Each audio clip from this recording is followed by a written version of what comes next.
Và sự đấy dân mê riêng bao dương sầm rạp thằng ngày ní cứ dương dây bị cả cầm nọt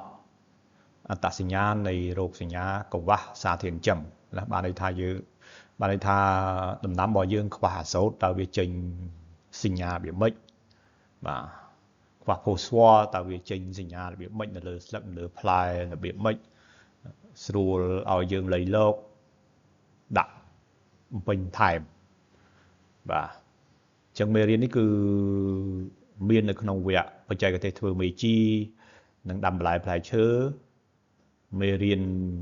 ផលិតកម្មដំណាំម្ទេសនិងការកែច្នៃហើយនិងមេរៀនផលិតកម្មដំណាំពេញប៉ោះនិងការកែច្នៃបាទអញ្ចឹងមេរៀនទាំង3ហ្នឹងគឺមានសំទោសមុខជំនាញទាំង3ហ្នឹងគឺមានមេរៀនដែលយើងនិយាយពីរោគសញ្ញានៃកង្វះសារធាតុចិញ្ចឹមហ្នឹងបាទអូខេអញ្ចឹងខ្ញុំសូមអានត្រួសហើយបើចំណុចណាដែលខ្ញុំត្រូវបញ្យល់គឺខ្ញុំនឹងបញ្យល់បន្ថែមបាទឥឡូវយើងមកមើលពីសេចក្តីផ្ដើមបាទអូខេអញ្ចឹងមិនមែនបញ្ហាគ្រប់វិជាទាំងអស់គឺសុទ្ធតែបណ្ដាលមកពីសត្វល្អិតឬជំងឺទេហើយពេលខ្លះគ្រប់វិជាទាំងនោះគឺមានការទទួលរងនៅការកង្វះសារធាតុចិញ្ចឹមឬក៏ប្រើសារធាតុចិញ្ចឹមណាមួយច្រើនលើសលប់ពេកណាបាទអញ្ចឹងក្នុងន័យនេះគឺគេចង់បញ្ជាក់ថាបញ្ហារបស់គ្រប់ជាតិវាមិនមែនកើតឡើងដោយសារតែសត្វល្អិតហើយនឹងជំងឺទេវាអាចកើតឡើងពីការខ្វះសារធាតុចិញ្ចឹមផងដែរបានន័យថាយើងអត់ប្រើជី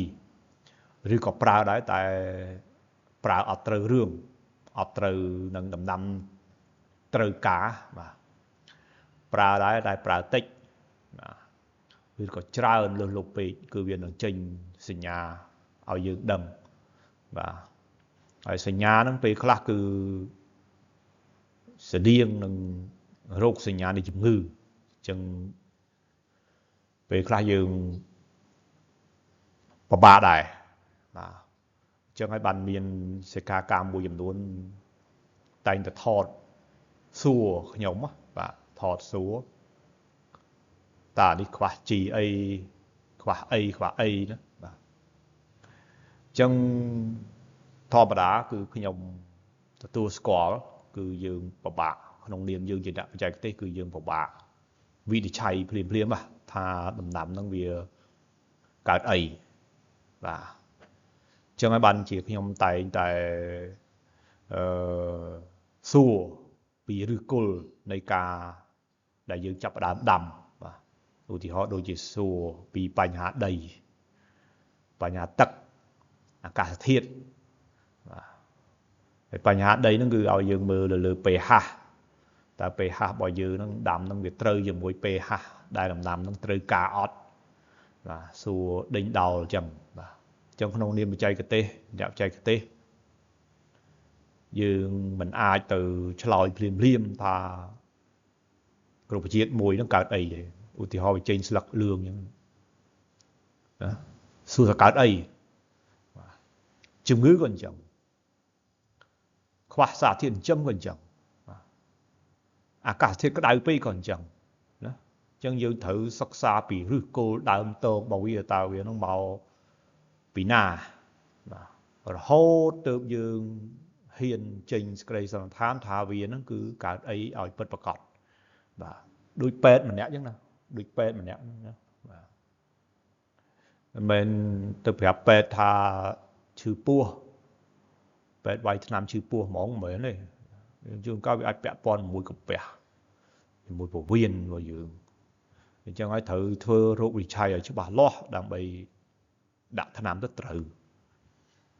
អ្នកបច្ចេកទេសកសិកម្មដូចគ្នាត្រូវតែសួរដេញដោលឲ្យច្បាស់លាស់ទើបអាចហ៊ានសន្និដ្ឋានថាវានឹងកើតអីបាទណាគ្រប់ជាតិបាទមិនមែនតែស្លឹកលឿងអូខ្វះអាសូតដាក់អាសូតដាក់រាល់ថ្ងៃហើយហ្នឹងគ្រូមិនក៏ថាវាខ្វះអាសូតអញ្ចឹងมันអាចទៅឆ្លោយភ្លាម ខ្វះសូត្រខ្វះនេះខ្វះនោះបាទដែរណាបាទអញ្ចឹងជួនកាលខ្ញុំសួរឬគល់នៃការដាំរបស់យើងដំណាំដាំខុសស្ថានភាពដីក៏ចេញមករោគសញ្ញាចេញមកដូចខ្វះជីដូចខ្វះទឹកដូចកើតជំងឺអញ្ចឹងដាំខុសស្ថានភាពដីបាទជាងដំណាំដែលដុះលូតលាស់ល្អគឺនៅលើដីគេហៅថាដីលបាយខ្សាច់ដីគេថាloamy sand អង់គ្លេសហៅ loamy sand ដីលបាយខ្សាច់ដែលមានការហូរច្រោះទឹកបានល្អណាបាទជួនកាលយើងដាំនៅលើដីឥដ្ឋភាគច្រើនដីខ្សាច់ភាគច្រើនអញ្ចឹងទៅសញ្ញាគឺដូចវាអត់ត្រូវមួយស្ថានភាពរបស់ដំណាំយើងដាំដំណាំនឹងអត់ត្រូវជាមួយស្ថានភាពរបស់វាសេតបរិស្ថានរបស់វាអញ្ចឹងទៅវាចេញមកបញ្ហាចេញមកដូចខ្វះជីកើតជំងឺអីចឹងហើយបើយើងអ្នកបច្ចេកទេសគ្រាន់តែថតរូបសន្និដ្ឋានថាគ្រប់វិជានឹងកើតអីគឺចប់កុំបញ្ញាប់ធ្វើសេចក្តីសន្និដ្ឋានពេកថាគ្រប់វិជារបស់យើងកើតអីណាអញ្ចឹងត្រូវពិភាក្សាឲ្យដិតដល់បាទខ្ញុំសូមតទៀតអញ្ចឹងកង្វះសារធាតុចិញ្ចឹមរបស់គ្រប់វិជាច្រើនតែបង្ហាញឲ្យឃើញពីការប្រែប្រួលពណ៌ឬខូចទ្រង់ទ្រាយនៃស្លឹកអញ្ចឹងស្លឹកនោះគឺបង្ហាញមុនគេហ្មងរហូតដល់ផ្លែណាបាទឧទាហរណ៍ដូចខ្ញុំនិយាយពីកង្វះសារធាតុកាល់ស្យូមមួយកាល់ស្យូមភាគច្រើនគឺយើងគេឃើញនៅលើផ្លែណាឧទាហរណ៍ដូចជាផ្លែពេញប៉ោះវាដូចជាមានតបៅខ្មៅរលួយនៅផ្នែកគូតផ្លែអាហ្នឹងគឺកង្វះជាតិកាល់ស្យូមបើយើងនិយាយពីជំងឺគឺគេហៅជំងឺកង្វះជាតិកាល់ស្យូមហ្នឹងបាទន័យថាខ្វះសារធាតុកាល់ស្យូមបាទប៉ុន្តែទន្ទឹមនឹងកើតសញ្ញានៅលើផ្លែគឺវាបញ្ចេញមុននៅលើស្លឹកហើយយើងអត់ចាប់អារម្មណ៍ស្លឹកឧទាហរណ៍ដូចខ្ញុំនិយាយអញ្ចឹងបាទស្លឹករបស់យើងកើតជំងឺចេញមកពណ៌លឿងហើយយើងសន្និដ្ឋានថាវាកើតខ្វះសូត្រចេះដាក់សូត្រតាមពិតវាជំងឺណាអញ្ចឹងវាអត់បាត់ទេណារហូតដល់ចេញផ្លែគឺវានឹងចេញរោគសញ្ញានៅលើផ្លែមកតង់ទៀតអាហ្នឹងអញ្ចឹងគាត់ថាដំបូងគឺវាបង្ហាញនៅលើស្លឹកណាបើសិនបើយើងអត់ចាប់អារម្មណ៍កែលម្អវាបំពេញបន្ថែមនៅអ្វីដែលវាខ្វះខាតទេគឺវាលេចរោគសញ្ញានៅលើផ្លែវិញម្ដងអានឹងអញ្ចឹងបាទហើយទីទៀតដូចយើងនឹងដល់ណា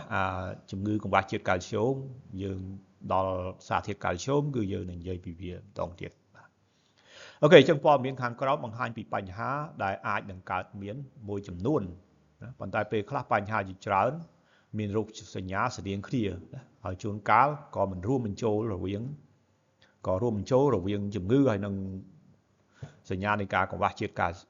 សារធាតុចិញ្ចឹមដែររោគសញ្ញាស្រដៀងគ្នាណាបាទខ្វះអាសូតស្លឹកលឿងចុះខ្វះអីផ្សេងទៀតស្លឹកយ៉ាងម៉េចជួនកាលស្លឹកលឿងដូចគ្នាតែមិនប្រកាសថាខ្វះអាសូតទេវាអាចខ្វះសារធាតុអីផ្សេងអញ្ចឹងបាទអញ្ចឹងកុំឲ្យវែងឆ្ងាយខ្ញុំសូមអានបន្តទៀតបាទដូច្នេះអ្នកត្រូវប្រកាសឲ្យច្បាស់ជាមុនសិនណាមុនពេលអ្នកសម្រាប់គ្រប់ជាតិរបស់អ្នកដោយដៃត្រជាក់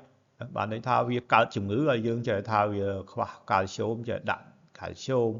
ដាក់ផូស្វ័រដាក់ម៉ង់កាណេសចេះដាក់ផ្ដេសផ្ដាស់អញ្ចឹងទៅតាមពិតគ្រប់ជាតិនឹងកើតជំងឺអញ្ចឹងដាក់ទៅជំងឺនឹងវាអត់បាត់ទៅណាទេណាចុងក្រោយគឺគ្រប់ជាតិរបស់យើងងាប់ឬក៏មិនបានផលអញ្ចឹងទៅណាដោយអ្នកពិនិត្យមើលរោគសញ្ញាសត្វល្អិតនិងជំងឺជាមុនសិនបាទណាអញ្ចឹងយើង focus យើងត្រូវផ្ដោតអារម្មណ៍ទៅសត្វល្អិតហើយនឹងជំងឺជាមុនណាមុននឹងយើងទាញសេចក្តីសន្និដ្ឋានថាវាខ្វះសារធាតុចិញ្ចឹមយល់ទេណាបាទអញ្ចឹងដំបូងមើលសញ្ញាមើលសត្វល្អិតហើយនឹងជំងឺយើងចាប់ដើមមើលសញ្ញានៃការខ្វះសារធាតុចិញ្ចឹមបាទឧទាហរណ៍ដូចជាស្លឹករមូលស្លឹកមូលស្លឹកវារួញស្លឹកបាទអញ្ចឹងរួញស្លឹកនេះ chủng ngữ bởi giấy pi chủng ngữ vi miên chủng ngữ ruồi sặc bởi dương giấy pi sạt ớt cứ sạt ớt mù sặc á cây mù sặc á có thưa ở sặc nó người mù châu kia đấy đấy khoa xa thiên chấm có thưa ở sặc nó người mù châu kia đấy khoa tắc có thưa ở mù châu kia đấy xây tàu phiêu có đau khlang với có sặc nó việc mù châu kia đấy chẳng như thử thưa rô quy để chai ở bao lo ta ca mù sặc nó bị dạng vậy đó ưu tiên họ ưu tiên họ dương thưa checklist chứ na thưa checklist ưu tiên họ thà tắc không khó này ok chẳng rồi mù sặc đôi cộng ba tắc dương thích mũi chào thà vì mình vậy đó của tắc dương đó là việc cộng còn chẳng mù sặc nó bị ai mà bị cả ta xây một chuyện cái đau khả năng dương ai mơ lơ xây toàn lập hiệp tam tủ sắp tam smartphone vào dưới của miền xây toàn lập hiệp ở phần nước ta vì xóm sót chỉ môi cường một chiếc bao dương ọt dương mơ tới cứ có đau khả năng đôi vì mình ai này ở cái chứng tốt đi cho môi tiền đó rồi mù sặc đào xa xây toàn lập hiệp có đau khả năng phát đi cho môi tiền chứng là sau mãn tới dương mơ to tiền nhé sắt ớt được gọt nó dương mơ vì một co đang đòi từ cầu bù sặc lọt giống như bờ lia sặc nâng mơ tới xe bạc khơi chia lại cả nạ sập bọc bình piêng miền chia từ cầu là không nắng ok dương ai sau là than tha đầm nắm bao nhiêu cứ ọt miền cao chìm ngư ọt miền khoa xả thiệt ọt miền ấy đấy cứ cả đáng đòi xá từ cầu bù sặc này đấy anh nâng dần mà xe bờ rồi miêu lia sặc nâng mơ ọt miền khơi chia sập bọc bình piêng ọt miền khơi chia từ cầu ấy đấy anh nâng dần thích toát cho môi tiệt cả đây mù sặc đòi sạt ật đấy những phát bị trao môi tiệt đấy dương checklist rằng dương checklistแบบนึงដើម្បីឲ្យដាក់ជីដាក់ឲ្យវាត្រូវណាយើងរកវិធានការដោះស្រាយហ្នឹងដោះស្រាយបញ្ហាហ្នឹងឲ្យវាត្រូវជាមួយដំណាំរបស់យើងដែលរងចាំការសង្គ្រោះពីយើងអញ្ចឹងណាបាទវិធីអញ្ចឹងហ្នឹងហើយចឹងបើអត់មានតកៅអីទេយើងតតវាចោលមួយទៀតណាហើយរੂស្លឹកដោយខ្វះសារធាតុចិញ្ចឹមដល់ខ្វះសារធាតុចិញ្ចឹមយើងថារឿងខ្វះសារធាតុចិញ្ចឹមដូចជាមិនខ្វះទេព្រោះការដាក់ជីគឺត្រឹមត្រូវតាមគោលនយោបាយបច្ចេកទេសបាទដាក់តាមដំណាក់កាលនៃការលូតលាស់របស់គ្រូជាតិគឺដាក់អស់ហើយបាទអញ្ចឹងករណីរមូលស្លឹកដោយ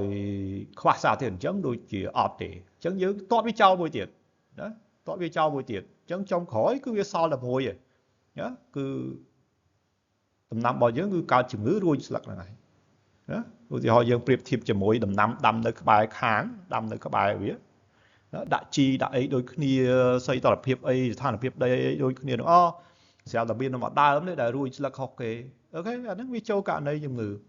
បាទកុំសន្និដ្ឋានខ្វះជីនេះខ្វះជីនោះដាក់តែប្រេះតែប្រាស់ឲ្យក្នុងមួយរោងមានមួយរោងដំណាំរបស់យើងណាបាទមានរាប់សិបដើមចេញតែមួយហ្នឹងថាវាខ្វះជីចេះដាក់អាហ្នឹងអត់ត្រូវទេបាទអញ្ចឹងយើងធ្វើ check list ចឹងដេញរហូតដល់ចុងក្រោយគឺយើងនឹងរកឃើញនៅបញ្ហារួមមួយគឺជំងឺអាហ្នឹងចឹងបាទអូខេខ្ញុំសូមតទៀតបាទអញ្ចឹងការប្រែពណ៌ស្លឹកខ្ចីហើយនឹងក្រិនដើមណាប៉ុន្តែគឺអាចបណ្ដាលមកពីដីសើមពេកហើយនឹងការជ្រាបទឹកមិនបានល្អអញ្ចឹងយើងគួរតែជ្រើសរើសប្រភេទដីដែលមានការហូរច្រោះទឹកបានល្អដូចមុននឹងខ្ញុំនិយាយអញ្ចឹងណាគឺ loamy sand ណាដី loamy sand ដីអង់គ្លេសអញ្ចឹងដែលខ្មែរយើងហៅថាដីលបាយខ្សាច់អញ្ចឹងទៅប៉ុន្តែមិនមែនខ្សាច់សុទ្ធទេគឺ loamy sand ហ្នឹងគឺខ្សាច់ច្រើនអត្រាសាច់ច្រើនហើយនឹងល្បាប់ឥតបាទភាគរយសង្ហប្រហែលគ្នារវាងល្បាប់ឥតហើយខ្សាច់ច្រើនអាហ្នឹងហៅ loamy sand ដែរបាទលបាយខ្សាច់លបាយឥតលបាយល្បាប់អញ្ចឹងទៅបាទអញ្ចឹង loamy sand ហ្នឹងគឺជាប្រភេទដីដែលមានការហូរច្រោះទឹកបានល្អបាទអាចតាមដានមើលមេរៀនពាក់ព័ន្ធជាមួយនឹងដី cứ nhom nâng miền bị vô bị là bài sạch nó cứ sạch màn phía rồi là bắp màn phía rồi để cây hai thà đây là bài sạch nâng ai xoay rộng mê riêng nâng ok bao khả bà chẳng là ca chỉ được tắc mình bàn lò rư ai bàn đào một bị đấy biên lạc cả hấp nay khang pê và đại rùng kha đo ca lụt lót đấy rư nó bọc rồi chuyện nâng chẳng đó đây ắt cứ hấp này và rồi tật tư tật nâng khó chịp chân đơ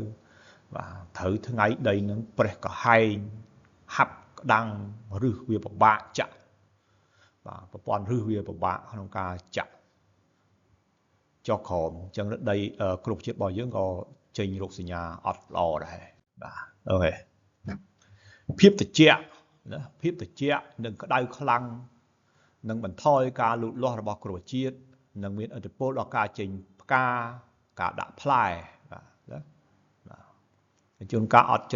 trình play đó sau là than vấp món thà khoa post war khoa calcio khoa post war khoa calcio khoa post show coi lòng đời và ta bất đau khăn bị sao anh nâng chồng và trong đi dây làm bình đó phơ rô quy chạy cho bà lo một nâng son than thả đầm nằm vào dưới cắt ấy ở bất bạc cọt và chi ra lưu lục bê có ai chỉ lật phong này cả pulm vào để thưa ở cột chiết mơ tới đôi chỉ chạy cloud rút sập pol tôi chỉ đây sao có đầu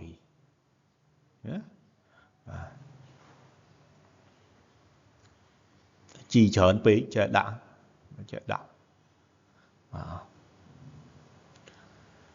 cột chiết tới ca xa thiện châm chấm rô đã bây giờ đã miền sộc việt ó xa thiện châm đại cột chiết tới ca không phải để mặt trán tới ban kề hai tha xa thiện châm chấm bòn đấy được NPK đó vì cho lại cái nặng xa thiện châm chấm bò mà nó cứ trời cả trao những kê bờ phiệp thiệp mùi xa thiện châm xây điện đại miền chiến đọc mục đó đại mê riêng đấy nông hành chiếm toàn tọp mà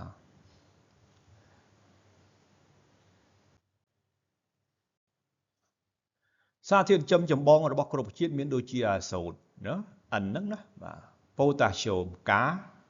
phosphor pế calcium CA Parang CA chúng tới CA hay CA lộ tự anh vô với nhau nhưng lọt tại phở đối NPK nhưng hai sầm điếng tam Parang tam là tặng NPK to hai tam ông lễ NPK chúng cái hiện kèn lại đó mà cho chị NPK ấy chứ chị CA ấy chứ trong phèn lại rồi đừng magnesium đó dề miền xa thiên châm bàn tay môi chùm luôn tôi phòng đái đại group chia trời cá đã bay lụt ló bàn tay trời cá không phải mà tịch túi nụ riêng miền đôi chiếc bó bí dựng tàng đà so bí tung đánh tàng đà so xe ôi CU đáy manganese molybden hay nâng sang cả sẩy hay nâng cứ như xa thiết tầm năm tới cả tịch tuổi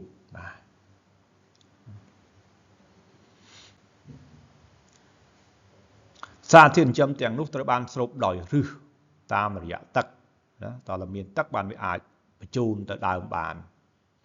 đấy chẳng tắc cứ đào tuần đi sung khăn bà ok ở lâu dương mà mơ bị rột sinh nhà này cũng vả xa thiên châm mùi thì mùi trên từ bộ môn ghế cứ calcium chẳng rột sinh nhà khoác calcium cứ thì mùi cứ lật thầm mây trùi nâng trong đào mất đó khôi trùng trề ruồi nâng miên riêng đôi tập buộc ruồi trong đào đôi tháp bình bó viên nợ miền là sạc trong mẹ chứ chẳng trong mẹ nó vì ruồi cái nhón hơi cao hiện đôi chia tập bộហើយបើយើងមើលលើផ្លែគឺនេះរូបភាពនេះគឺមើលលើផ្លែគឺវាខ្មៅផ្នែកគូតនេះបាទទ្រាប់ម្ទេសពេញប៉ោះបាទម្ទេសជួនកាលយើងច្រឡំជាមួយអង្គត្រាណូសក៏វាចឹងដែរប៉ុន្តែមិនមែនផ្នែកគូតនៃផ្លែទេគឺវានៅផ្នែកចំហៀងផ្លែវិញអាហ្នឹងគឺជំងឺអង្គត្រាណូសបាទត្រួយអាចងាប់ណានឹងអាចមានជំងឺកង្វះកាល់ស្យូមឬក៏អង់គ្លេសហៅ Blossom Fruit ហ្នឹងចំពោះដំណាំពេញប៉ោះទ្រាប់អីហ្នឹងរលួយផ្នែកខាងគូតនៃផ្លែហើយចំពោះដំណាំស្ពៃក្តោបគឺមានសញ្ញាឆេះខ្លោចបដូលខៀវខ្លោចស្លឹកក្តោបវាណាបាទហើយចំពោះស្ពៃគឺត្រួយស្ពៃហ្នឹងឯង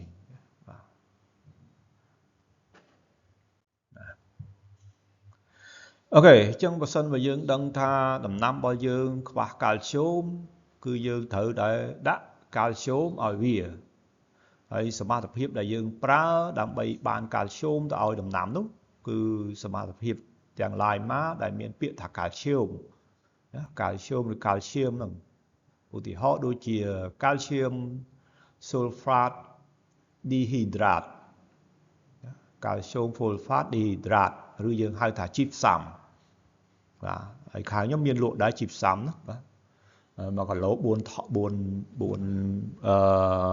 ស្បោងវាណាមួយស្បោងវា4គីឡូស្មើនឹង16000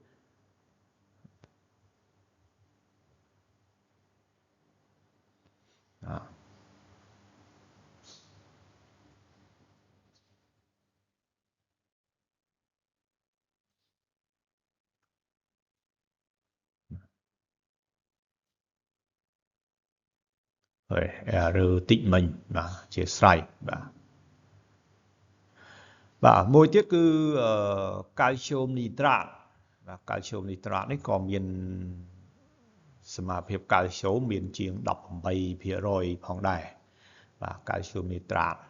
អញ្ចឹងយើងអាចប្រើជីផ្សំក៏បានយើងអាចប្រើជីកាល់ស្យូមនីត្រាតក៏បានបាទហើយវាសម្បូរផងដែរនៅក្នុងសបកសុទ្ធសបកខ្ចៅខ្យងរួមទាំងជីម្សៅឆ្អឹងបាទអញ្ចឹងទាំង3ហ្នឹងជាសមាសភាព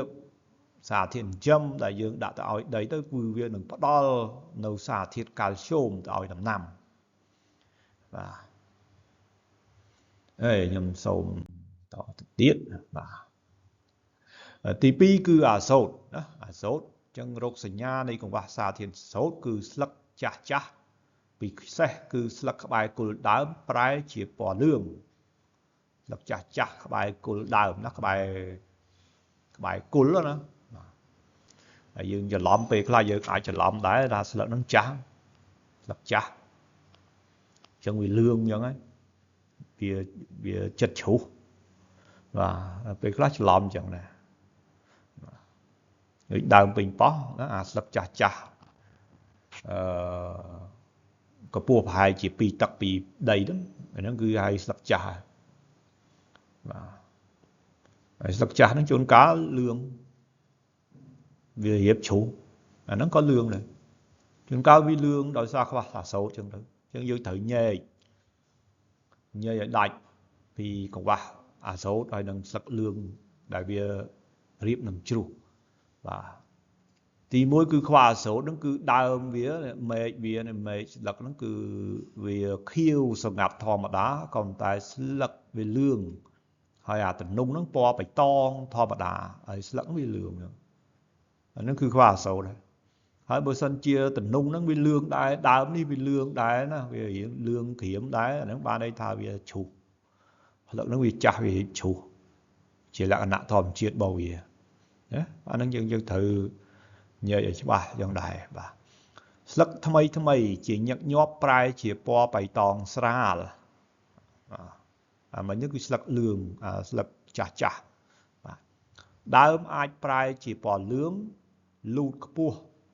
តូចស្ដើងហើយការលូតលាស់យឺតចឹងអាសូតនេះគឺសំខាន់ណាអាសូតសំខាន់ធ្វើឲ្យដើមក្រិនបើសិនបើក្នុងករណីក្បាសសូតបាទហើយប្រភពដែលយើងអាចទាញយកអាសូតយកមកប្រើហ្នឹងគឺសមាសធាតុទាំងឡាយណាដែលមានពាក្យថានីត្រាតអាម៉ូញ៉ូមឬអ៊ុយរ៉េជីអ៊ុយរ៉េណាអាសូត4600ជីអ៊ុយរ៉េបាទដូចជាសូដ្យូមនីត្រាតណាសូដ្យូមនីត្រាតគឺមាននីត្រាតពាក្យនីត្រាតនេះណាចាហ្នឹងគឺអាសូតទៅដល់ដីហើយណាបើអ៊ុយរ៉េគឺស្គាល់ជាទូទៅហ្មងណាបាទអាម៉ូញ៉ូមនីត្រាតអាម៉ូញ៉ូមស៊ុលហ្វាតណាអាហ្នឹងគឺជាបណ្ដាសមាសធាតុដែលផ្ដល់អាសូតដល់ដីបាទឥឡូវយើងមកមើលទី3គឺខ្វះប៉ូតាស្យូមប៉ូតាស្យូមចឹងរោគសញ្ញានៃកង្វះប៉ូតាស្យូមគឺស្លឹកចាស់មើលទៅដូចជាឆេះខ្លោចជុំវិញគែមណានេះឆេះខ្លោចណាជុំវិញគែមស្លឹកនេះបាទស្លឹកស្រពោនខូចក្លរ៉ូភីលហើយក៏វិវត្តទៅជាលឿងរវាងសរសៃស្លឹកនេះទំនោរស្លឹកនេះវាអាចទៅជាលឿងដែរស្លឹកវាមានសរសៃទូចឆ្មានេះហ្នឹងវាទៅជាលឿងដែរអាហ្នឹងគឺកង្វះប៉ូតាស្យូម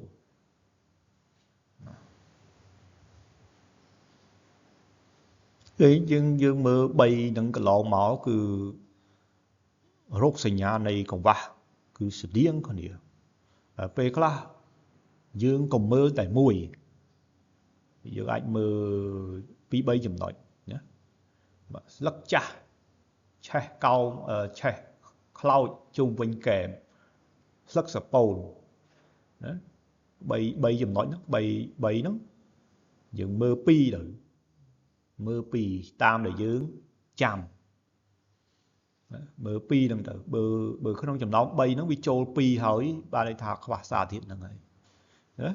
បាទហើយខ្វះសារធាតុហ្នឹងគឺយើងប្រើជីណាសមាសភាពទាំងឡាយណាដែលមានពាក្យថាប៉ូតាស្យូមឬក៏ប៉ូតាសអាហ្នឹងគឺជាសមាសភាពដែលផ្ដល់ប៉ូតាស្យូមទៅឲ្យដំណាំយើងហើយបាទទី1ដូចជាប៉ូតាស្យូមនេះប៉ូតាស្យូមស៊ុលហ្វាតណាមានប៉ូតាស្យូម43%ប៉ូតាស្យូមនីត្រាតមានប៉ូតាស្យូមជាង37%ឬក៏ស៊ុលហ្វាតប៉ូតាសម៉ង់ហ្គាណេតម៉ាណេស្យមបាទអាហ្នឹងគឺមានប៉ូតាស្យូម18%បាទហើយស្ករល្ងរបស់យើងក៏មានប៉ូតាស្យូមដែរជីកាលីហើយយើងនៅអ្នកចំការរបស់យើងគឺនិយាយពីជីកាលីគឺដឹងច្បាស់ហ្នឹងគឺជីប៉ូតាស្យូមបាទតាមសំនៀងវៀតណាមជីកាលីអាហ្នឹងគឺជីប៉ូតាស្យូមដែរទី4គឺម៉ាញ៉េស្យូមខ្វះម៉ាញ៉េស្យូមគឺធ្វើឲ្យគ្រប់ជាតិហ្នឹងគឺលូតលាស់យឺតស្លឹកប្រែជាពណ៌លឿងស្លេកជួនកាលកើតមាននៅតាមកែមស្លឹកណាកែមស្លឹកទៀតអាប៉ូតាស្យូមហ្នឹងក៏នៅកែមស្លឹកដែរអញ្ចឹងរោគសញ្ញានៃកង្វះគឺវាមានយ៉ាងតិច3អញ្ចឹងយើងមើលឲ្យតែចូល2គឺអាហ្នឹងហើយហើយបើយើងចេះចាំចូលទាំង3ទៀតរឹតតែល្អគឺអាហ្នឹងច្បាស់ 100% ហ្មងបាទនៅចូល12វាអាច80-90% ចូលទាំង3មកបានន័យថាគឺខ្វះហ្នឹងដាក់អាហ្នឹងទៅវាមិនខុសទេបាទស្លឹកទើបលូតលាស់ថ្មីអាចនឹងមានពណ៌លឿងជាមួយនឹងស្នាមអុចពណ៌ខ្មៅ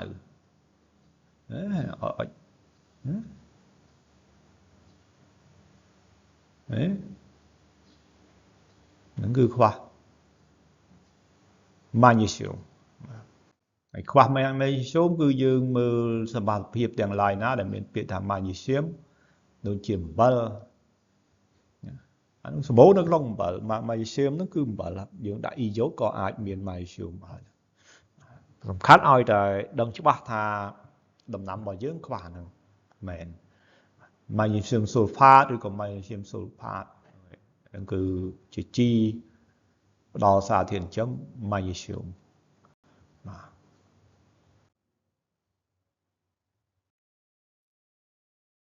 chẳng ti pram cứ khoa p post war ណាសំខាន់ណាហ្នឹងណា NPK យើងត្រូវដឹងពីរោគសញ្ញាកង្វះវាឲ្យច្បាស់លាស់ជាងរោគសញ្ញាកង្វះសារធាតុចិញ្ចឹមផ្សេងមក3ហ្នឹងគឺសំខាន់ណាស់បាទរោគសញ្ញាគឺស្លឹកតូចឬក៏ស្លឹកថ្មីប្រែពណ៌ក្រហមរាងស្វាយព្រឹងណាច្បាស់ណាបាទណាចុងស្លឹកក្រៀមខ្លោចណាស្លឹកចាស់ប្រែជារាងខ្មៅឬក៏ត្នោតកាត់បន្ថយទិន្នផលផ្លែហើយនឹងក្របតែអ្នកខ្លះដាំថាអត់ផ្កាអត់ផ្លែអត់កាន់ផ្លាអត់កាន់ផ្កាអត់កាន់ផ្លែហ្នឹងគឺផូស្វ័រហើយតាមពិតរោគសញ្ញានៃកង្វះរបស់វាហ្នឹងគឺកើតឡើងដំបូងនៅស្លឹកណា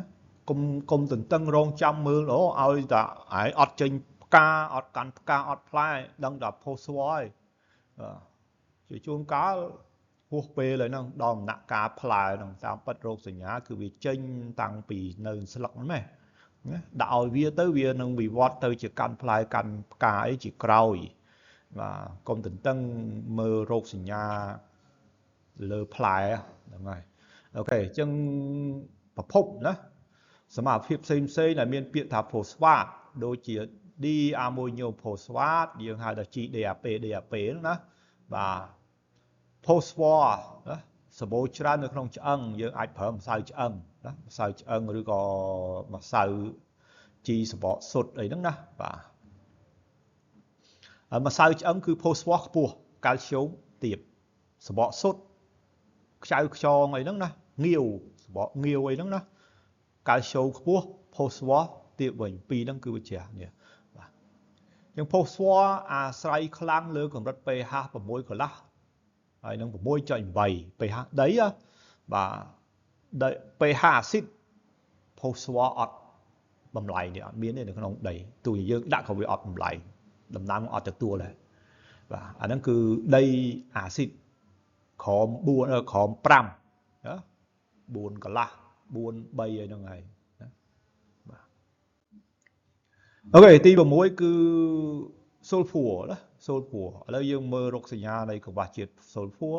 គឺស្លឹកលូតលាស់ថ្មីប្រែជាពណ៌លឿងស្លេកស្លឹកចាស់នៅរក្សាពណ៌បៃតងដដែលដើមអត់សូវលូតលាស់ល្អណារិញក្រិនក្តៀនរួញបាទអាហ្នឹងគឺកង្វះជាតិ sulfur ហើយប្រភពគឺសមាភិបទាំងឡាយណាដែលមានពាក្យថា sulfate ឧទាហរណ៍ដូចជា ammonium sulfate ណាមាន sulfur 24% ហើយ sulfur ហ្នឹងគឺងាយប្រែប្រួលទៅជាមួយនឹងអាកាសធាតុក្តៅណាអាកាសធាតុក្តៅគឺដាក់ទៅក៏អត់សូវមានប្រសិទ្ធភាពដែរបាទបរណាបរពេលខ្លះយើងអត់ចាប់អារម្មណ៍ពីវាដោយតែប៉ុន្តែវាជាសារធាតុចិញ្ចឹមដែរតែវាជាពពួកសារធាតុចិញ្ចឹមមិនចម្បងជាសារធាតុចិញ្ចឹមវាយើងបែងចែកចេញជាអីគេមីក្រូធាតុម៉ាក្រូធាតុណាមីក្រូធាតុហ្នឹងគឺធាតុដែលត្រូវការតិចតួចមានប្រមាណមុខចឹងទៅហើយម៉ាក្រូធាតុគឺសារធាតុចិញ្ចឹមចម្បងមានប្រមាណមុខដែរទៅអាហ្នឹងបើនិយាយពីមេរៀននៅក្នុងមេរៀនមួយដែលនិយាយពីសារធាតុចិញ្ចឹមណាអានេះគឺរោគសញ្ញានៃកង្វះសារធាតុចិញ្ចឹមមួយចំនួនសំខាន់ដែលវាតែងតែកើតមានជារឿយហើយមុខវិជ្ជាដែលគេនិយាយពីសារធាតុចិញ្ចឹមអាហ្នឹងគឺគេបែងចែកចេញម៉ាក្រូហ្នឹងមានប្រមាណធាតុមីក្រូមានប្រមាណធាតុអូខេតាមដានមើលមេរៀន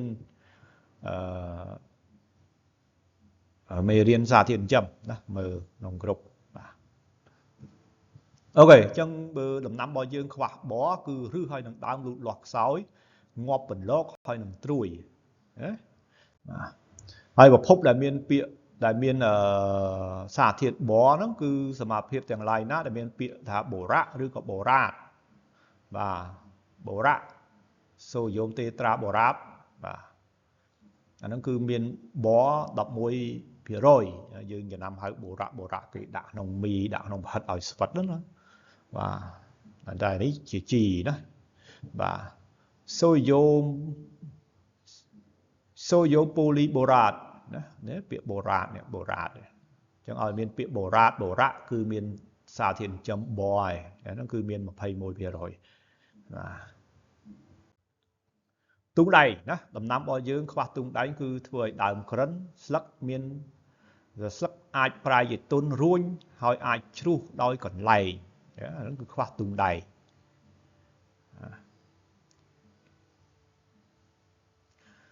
tung đầy ní person bởi dương đam đầm năm khộp cái su plastic không máu po không máu pi top po không máu mà kháng po phẹt mà kháng anh nó cứ miền xa thiệt tung đầy đôi xoay vọt rồi anh nó đôi bởi dương phở plastic chứ rồi chẳng phúc đại miền tung đáy cứสมาธิอย่างไรนะlà miền bị thật copper cobric copper copper sulfate copper sulfate monohydrate nó cứ rất là miền xa tiền châm tung đầy này cobric oxide copper oxide nó cứ chia สมาธิหรือก็chi tung đầy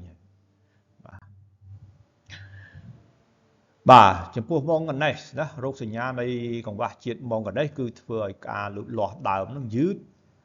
lắc chơi prai gì po lương slate thế lương đi rồi đó sốt có lương khoa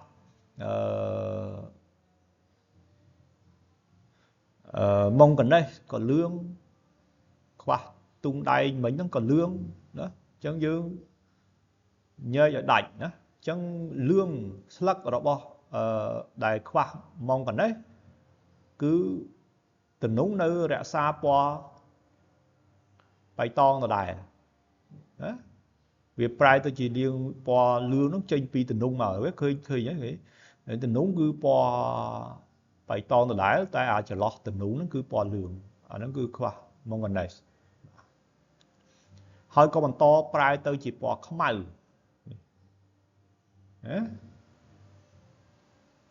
miền Nam oi hỏi sực nó còn ngọt chẳng cả na đầm Nam bao nhiêu cả na ngọt sực hỏi cứ việc cả thừa đại mây sầm dốt vì ọt đầm nở cá cả na đầm nở cá đào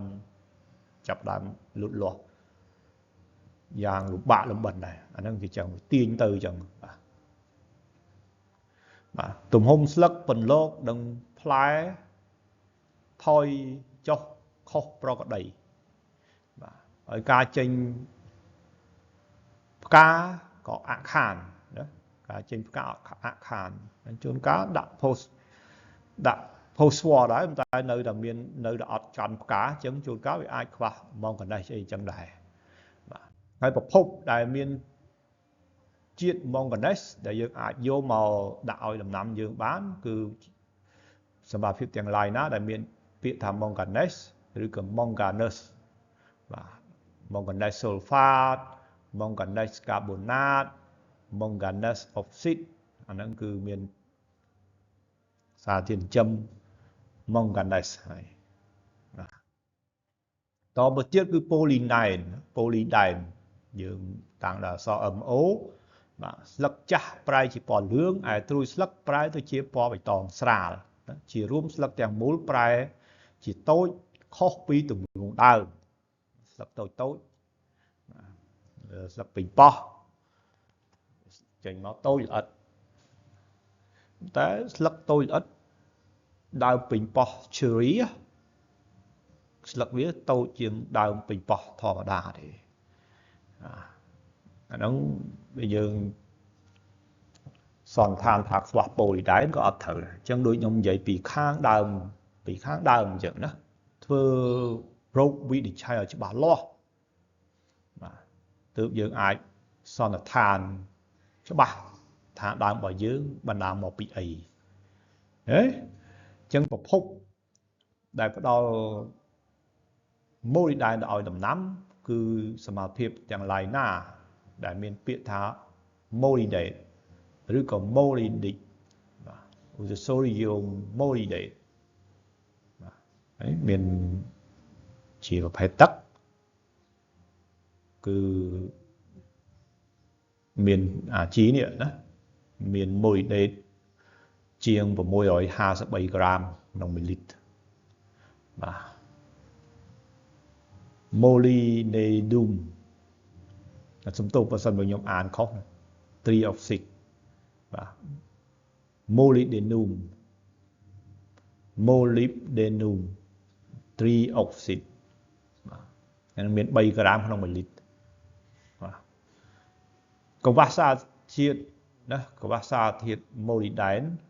ពេលខ្លះរោគសញ្ញារបស់វាគឺស្តៀងនឹងកង្វះសារធាតុអាសូតដែរណាបាទ